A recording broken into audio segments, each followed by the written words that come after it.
आप देख रहे हैं इंडिया टाउन न्यूज, भारत की बात।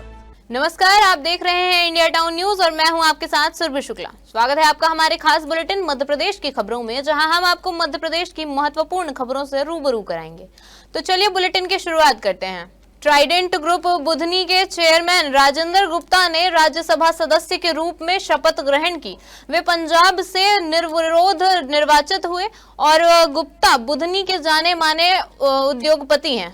संसद भवन में हुए शपथ ग्रहण समारोह में उपराष्ट्रपति एवं राज्यसभा के सभापति सीपी राधाकृष्णन ने गुप्ता को पद और गोपनीयता की शपथ दिलाई। उन्होंने पंजाबी में शपथ ली। इससे समारोह में विशेष भावनात्मक माहौल बना।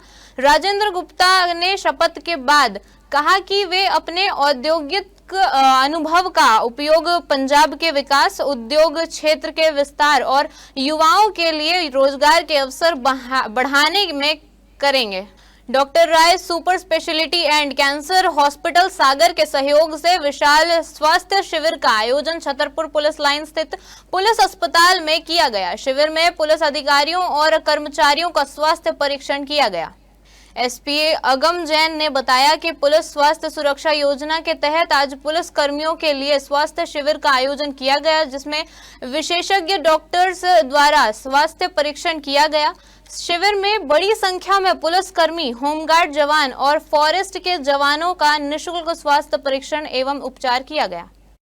आज डॉक्टर राय मल्टी स्पेशलिटी हॉस्पिटल सागर के सहायता से पुलिस लाइन में एक बहुत ही अच्छा मेडिकल कैंप का यहाँ पर आयोजन किया गया है, जिसमें बेसिक जांचों के साथ साथ एडवांस स्तर की जांचें भी हैं और बहुत ही एक्सपीरियंस्ड और रेप्यूटेड डॉक्टर्स छतरपुर में आए हैं। और यहाँ पर हमारे जितने भी वर्दीधारी फोर्सेस हैं, पुलिस, होमगार्ड, जेल और फॉरेस्ट, सभी लोगों के लिए आप एक यहाँ पर बहुत अच्छा कैंप का आयोजन किया गया है, जिसका सभी लोग लाभ ले रहे हैं। मुझे उम्मीद है कि 500 से अधिक लोग शाम तक इसका लाभ ले पाएंगे और भी सभी परिवार को भी यहाँ पर बुलाया गया है। कैशलेस स्कीम के तहत भी इनके जो भी जांचें हैं वो कवर होती हैं, तो सारे इलाज कवर होते हैं। मध्य प्रदेश के मऊगंज जिले में 14 साल की नाबालिग छात्रा के साथ गैंगरेप का मामला सामने आया है, जहां गांव के ही 3 लोगों ने इस घटना को अंजाम दिया है। पुलिस ने तीनों आरोपियों को गिरफ्तार कर लिया है। आरोपियों में एक नाबालिग भी शामिल है। मामला मऊगंज जिले के लौर थाना क्षेत्र का है, जहां 9वीं कक्षा में पढ़ने वाली 14 वर्षीय छात्रा शुक्रवार शाम करीब 6 बजे घर के पास हैंडपंप पर पानी भरने गई थी। तभी गांव के एक लड़के ने उसे पीछे से पकड़ लिया और जबरन स्कूल की बाउंड्री के अंदर ले गया।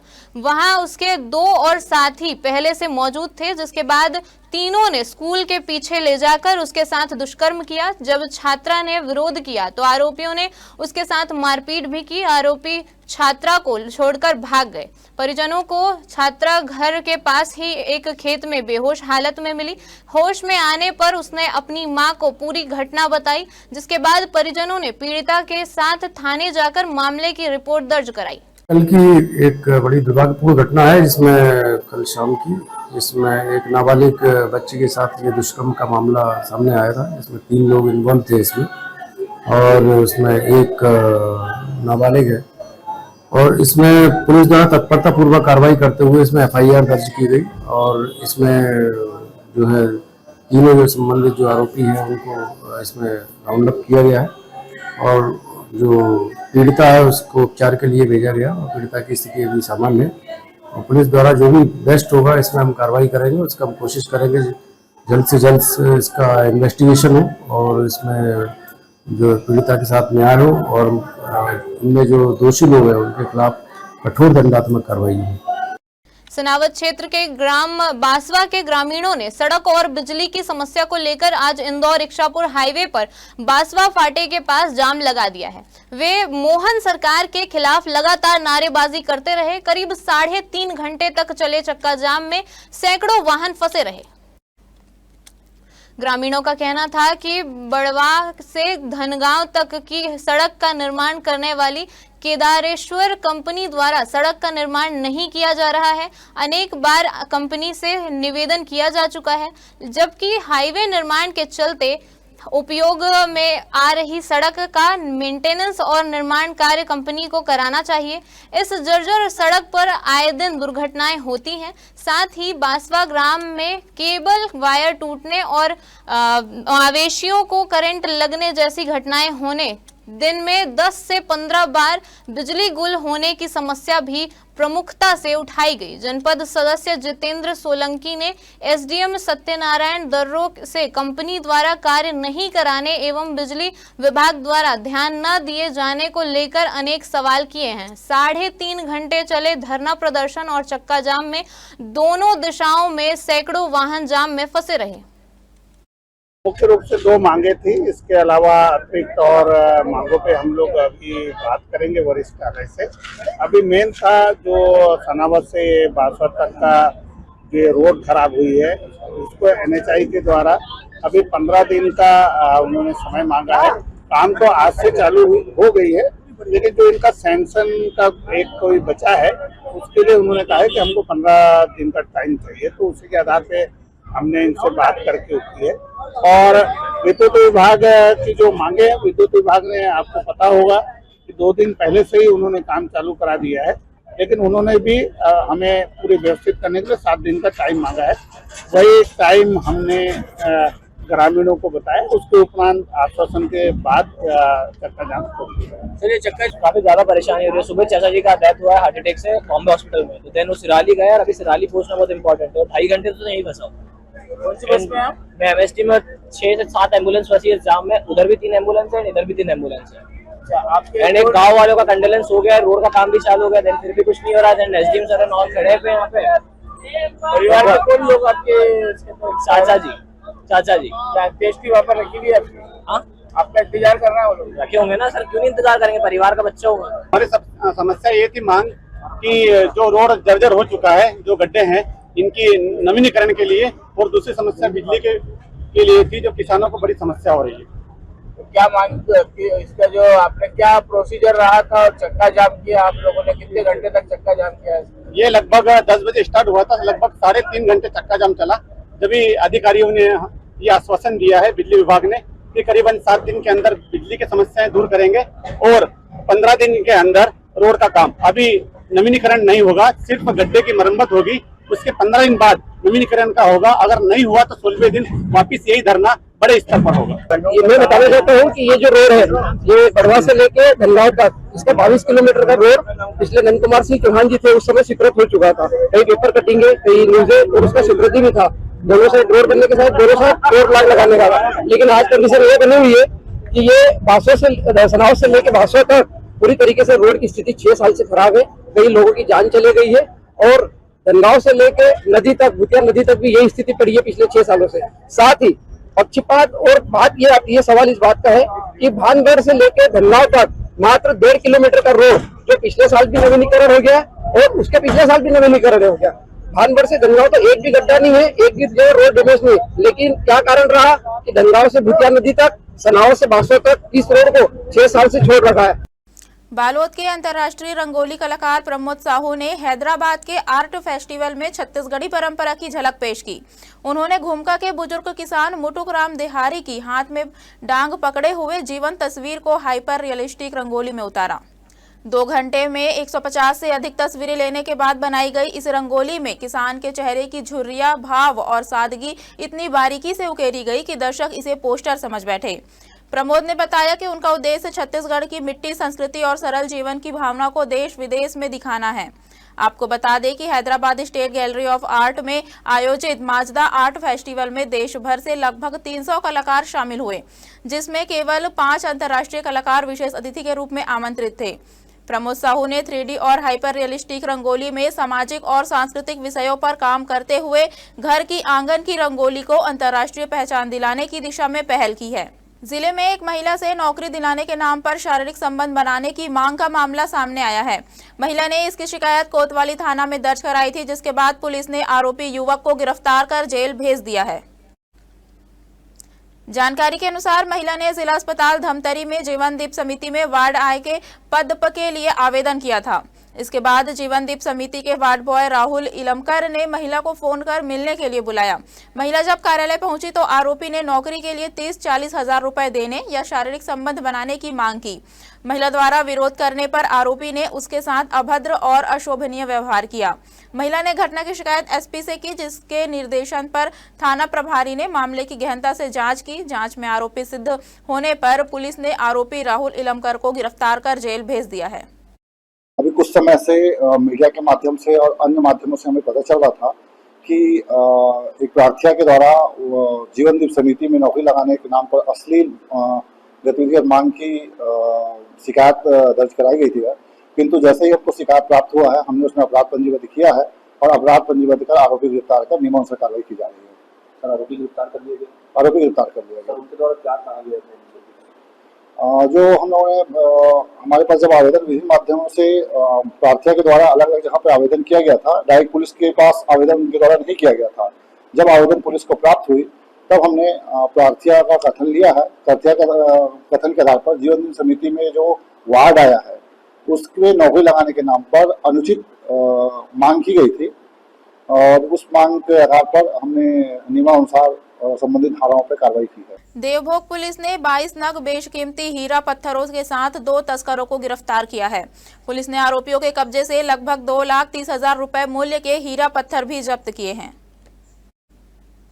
पुलिस के अनुसार दोनों आरोपियों में से एक ओडिशा का रहने वाला है, जबकि दूसरा हीरा खदान के एक गांव का निवासी है। गिरफ्तार दोनों आरोपियों के खिलाफ माइनिंग एक्ट के तहत कार्रवाई की गई है। देवभोग पुलिस के ने सदरपुर ITI कॉलेज के पास आरोपियों को घेराबंदी कर दबोचा। पुलिस ने बताया कि यह कार्रवाई अवैध हीरा खनन और तस्करी को रोकने के लिए की गई है। नारायणपुर जिले के धनोरा थाना क्षेत्र के बेड़मा गांव में जंगली सुअर मारने के प्रयास में एक युवक गंभीर रूप से घायल हो गया। हादसा उस वक्त हुआ जब ग्रामीणों ने धान के खेत में सुअर के झुंड को भगाने के लिए भरमार बंदूक से फायरिंग की। मिली जानकारी के अनुसार बेड़मा गांव निवासी चैतराम सलाम अपने 4 साथियों के साथ गांव से करीब 3 किलोमीटर दूर धान के खेत में गया था। इसी दौरान पास में मौजूद ग्रामीण सुखदेव कोराम ने जंगली सुअर के झुंड पर भरमार बंदूक से गोली चलाई, लेकिन गोली गलती से चैतराम को लग गई, जिससे वह बुरी तरह घायल हो गया। घायल युवक को तुरंत निजी वाहन से छोटे डोंगर सामुदायिक स्वास्थ्य केंद्र लाया गया, जहाँ प्राथमिक उपचार के बाद उसे बेहतर इलाज के लिए जिला अस्पताल रेफर कर दिया गया है। नहीं पता सर, उधर जंगल में गए थे वे लोग। मैं घर में खाना बना रही थी, लेकिन खाना बनाने के बाद मैं प्रार्थना के लिए निकल गई थी। प्रार्थना गई थी, लेकिन मेरी सासू माँ आई, रोते रोते बोलने लगी कि मेरा बेटा नहीं है। बोल के क्या हुआ, तू पहले मेरे को बता, मैं जानना चाहती हूँ। वो बोली, तब फिर बोली घायल करके लाए मेरे बेटे को। बोली तब मैं उधर से वापस आई, तब लेटा हुआ देखी मैं अपने पति को। उधर सुअर आए थे दान में, उधर खाए थे, उसको सुअर आए थे, चल बोल के मैं गया था। उधर सुअर भग के आया था, उसको मारेंगे बोल के आदमी के हो गया, पड़ गया। कौन चला रहा था गोली? मैं चला रहा था। आप चला रहे थे? हाँ। कितना गोली लगा है? 2 लगा है, सराज टाइप। कौन सा बंदूक था? बर्मर है। छत्तीसगढ़ मनवा कुर्मी क्षत्रिय समाज तिल्दा राज की आवश्यक बैठक कुर्मी छात्रावास नेवरा में आयोजित की गई। बैठक में आगामी 21 दिसंबर को होने वाले राज्य अधिवेशन की तैयारियों को लेकर विस्तृत चर्चा की गई और कई महत्वपूर्ण निर्णय लिए गए। यह अधिवेशन समाज के लिए ऐतिहासिक होने जा रहा है, क्योंकि तिल्दा नेवरा में इस स्तर का आयोजन पहली बार किया जा रहा है।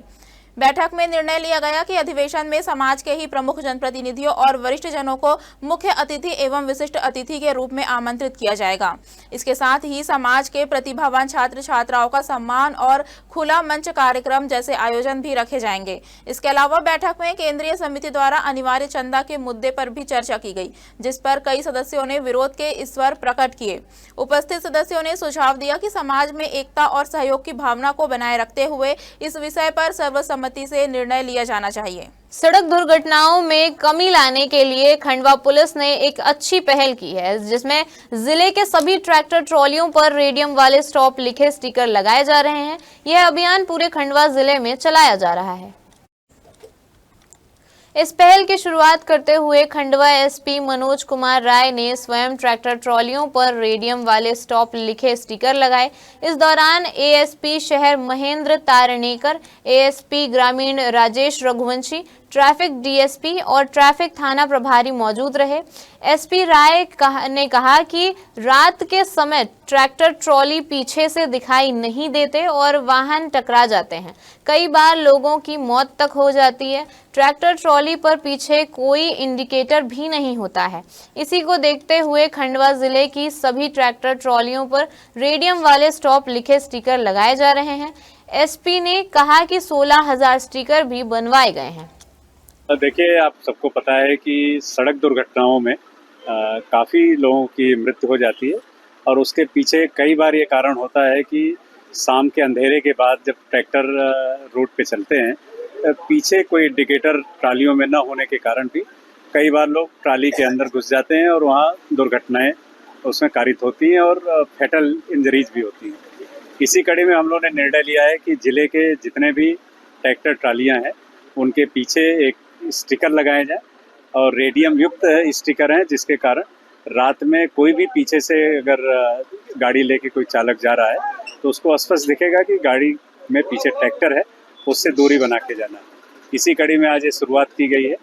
लगभग हम लोगों ने 16,000 स्टिकर अभी प्रिंट कराए हैं और इस कड़ी में हम जिले में जितने हमारे ट्रैक्टर चालक हैं उनके ट्रालियों में हम लोग लगाएंगे और कोशिश हमारा है कि दुर्घटनाएं कम हों, लोग जागरूक भी हों और जितने ट्रक ऑनर एसोसिएशन है, ट्रैक्टर एसोसिएशन के लोग हैं, सभी लोग प्रेरणा लेके इसको ज़्यादा से ज़्यादा इस स्टॉप के स्टिकर्स को लगाएं। खंडवा महापौर अमृता अमर यादव के मार्गदर्शन में नगर निगम प्रशासन द्वारा शहर में कई विकास एवं निर्माण कार्य करवाए जा रहे हैं। बिना भेदभाव के महापौर अमृता अमर यादव द्वारा प्रत्येक वार्ड में पार्षद की अनुशंसा पर विकास कार्य कराए जा रहे हैं।